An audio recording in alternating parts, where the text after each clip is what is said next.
Music by Lotus and Ramesh.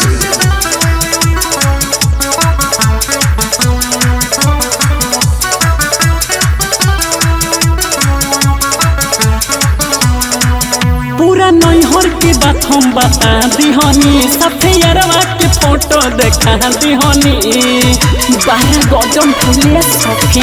पूरा नैहर के बात हम बता दिहनी, सफेयरवा के फोटो देखा दिहनी।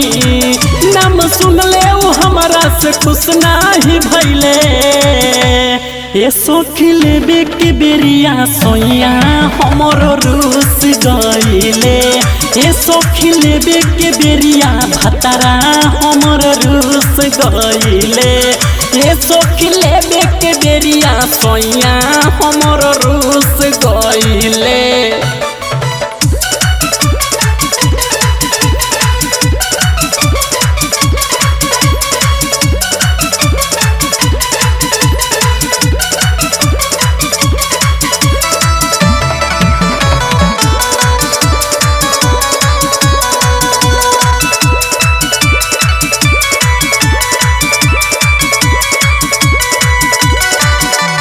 पूछले कि यारवा से कहे बेरा मिलले, सब होता देह तोहर छोटे में खिलले।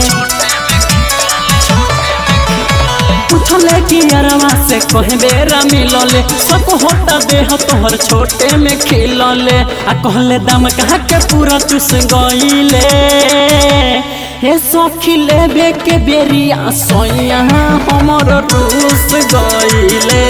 ए सखी लेबे के बेरिया राजा हमर रूस गइले।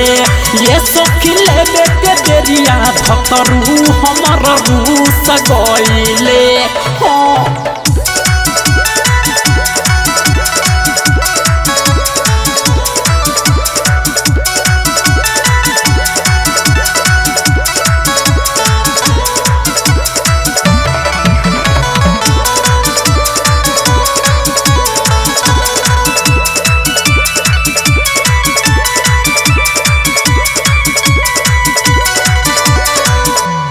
हे सखी पहले ही राती में सोइया, पहले न प्यारे उ पहले कसोइया।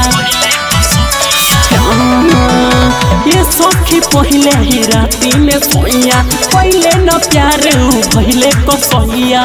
रमेश अंकित हमसे रूठ गइले। ये सखी लेबे के बेरिया भतरू हमर रूस गइले। ये सखी लेबे के बेरिया राजा हमर रूस गइले। ये सखी मरले न मजा रतिया मुअन रूस गइले। पूरा नैहर के बात हम बता दिहनी, सफेयरवा के फोटो देखा दिहनी। पूरा नैहर के बात हम बता दिहनी, सफेयरवा के फोटो देखा दिहनी। नाम सुन ले वो हमारा से खुश नहीं भइले। ये सखी लेबे के बेरिया भतरू हमारा रूस गइले। ये सखी लेबे के बेरिया रोजऊ हमारा रूस गइले।